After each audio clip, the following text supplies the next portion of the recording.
বাড়িতে খুব সহজে শুধুমাত্র আটা আর চিনি দিয়ে মাত্র 5 থেকে 10 মিনিট টাইমের মধ্যে এইরকম দারুণ মুচমুচে খাস্তা বিস্কিট বানিয়ে নিতে পারবেন। বিস্কুটগুলো দেখতেও যেমন সুন্দর, খেতেও কিন্তু দারুণ হয়। আপনি যদি আমার চ্যানেলে নতুন বন্ধু হয়ে থাকেন, অবশ্যই চ্যানেলটিকে লাইক, শেয়ার ও সাবস্ক্রাইব করে নেওয়ার অনুরোধ রইল।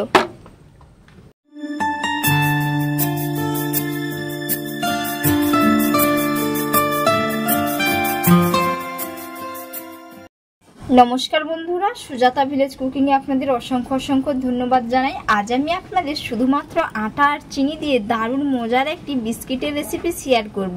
মাত্র 10 মিনিটে আপনারা কিন্তু বানিয়ে নিতে পারবেন। তো এর জন্য এখানে আমি একটি বাটি নিয়েছি, তো মিডিয়াম সাইজের একটি বাটি নিয়েছি। এই বাটির মাপ করে 2 বাটি আটা নিয়ে নিচ্ছি। 2 বাটি আটা দিয়ে দিলাম। তো এই বাটির মাপ করে আমি এখানে হাফ বাটি সুজি নিয়ে নেব। হাফ বাটি সুজি নিয়েছি। আর বন্ধুরা, কে কোথা থেকে ভিডিওটা দেখছেন অবশ্যই কিন্তু কমেন্ট করে জানাবেন।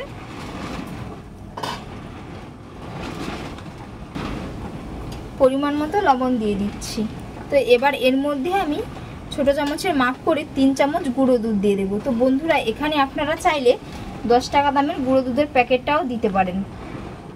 আর বন্ধুরা, এর মধ্যে আপনারা কিন্তু নারকেলের গুঁড়োও অ্যাড করতে পারেন। তো যাদের কাছে নেই তারা কিন্তু বাড়িতে যদি নারকেল থাকে, নারকেলগুলো কুড়িয়ে একটু কড়াইতে নেড়ে নেবেন, দিয়ে গুঁড়ো করে দিয়ে দিবেন। তো আমি দিলাম না, হাতের কাছে নেই। এবার আমি এই চামচের মাপ করে 4 চামচ সাদা তেল দিয়ে দেব।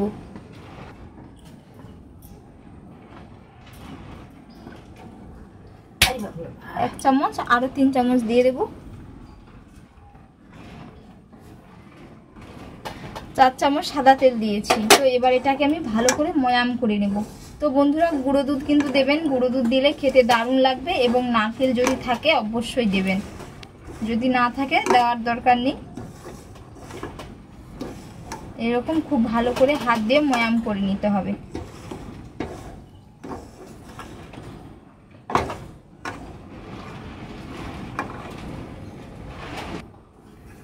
খুব ভালো করে ময়াম করে নিয়েছি। তো আপনারা বুঝবেন কিভাবে যে খুব ভালো করে ময়াম হয়ে গেছে?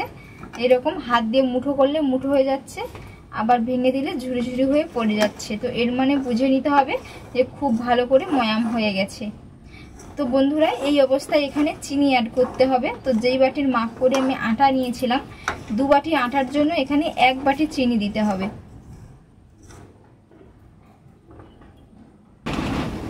এবার আমি এর মধ্যে 1 বাটি চিনি দিয়ে দিচ্ছি। ভালো করে মিশিয়ে নেব। তো বন্ধুরা, এই অবস্থায় কিন্তু চিনিটা দিতে হবে, আর এই অবস্থায় চিনি দিলে খুবই ভালো হয়। এবার আমি অল্প অল্প জল দিয়ে একটি ডো তৈরি করে নেব।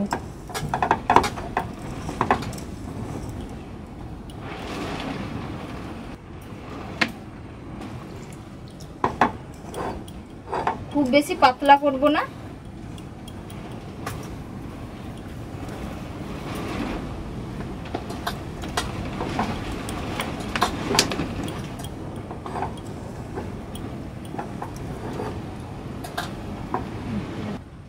খুব সুন্দর করে একটি ডো তৈরি করে নিয়েছি।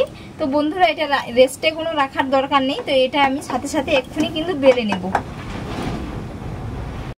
খুব ভালো করে বেলে নিয়েছি। তো এই সাইডগুলো ফেটে গেছে, ভয়ের কোনো কারণ নেই। এগুলো আমি কেটে নেব। এরকম ভাবে কেটে নিতে হবে।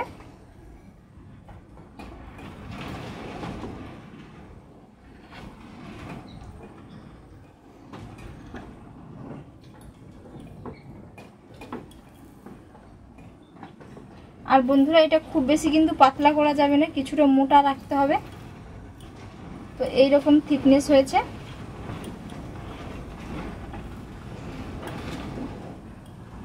এবার আমি ছুরির উল্টো পাশে হালকা করে একটু দাগ কাটিয়ে নেব, এরকম ভাবে।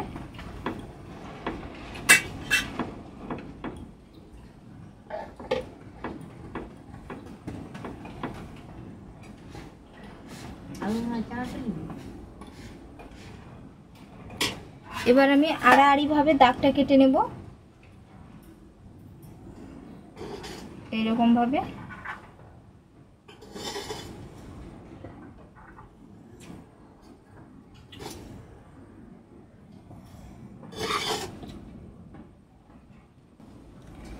এবার এটা আমি বিস্কুটের শেপ দিয়ে দেব।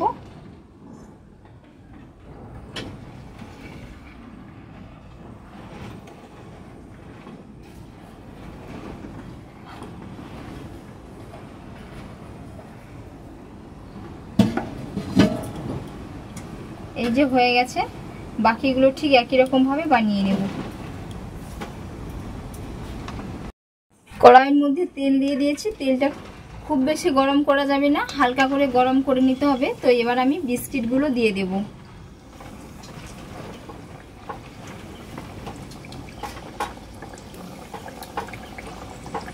একসাথে সবগুলো দেব না।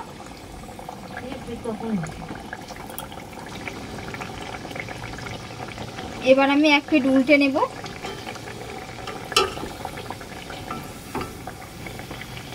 এরকম ভাবে উল্টে পাল্টে একেবারে লাল লাল করে ভেজে নিতে হবে।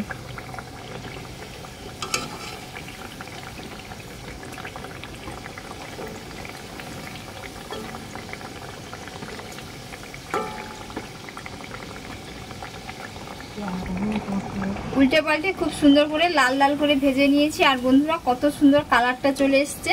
তো এই অবস্থায় এগুলো তুলে নেব।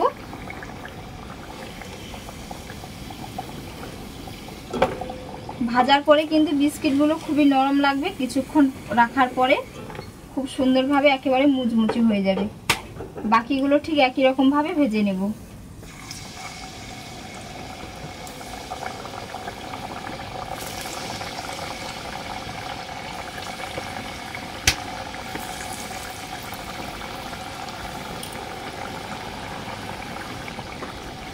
বাকিগুলো ঠিক এইরকম উল্টে পাল্টে খুব সুন্দর করে ভেজে নিয়েছি।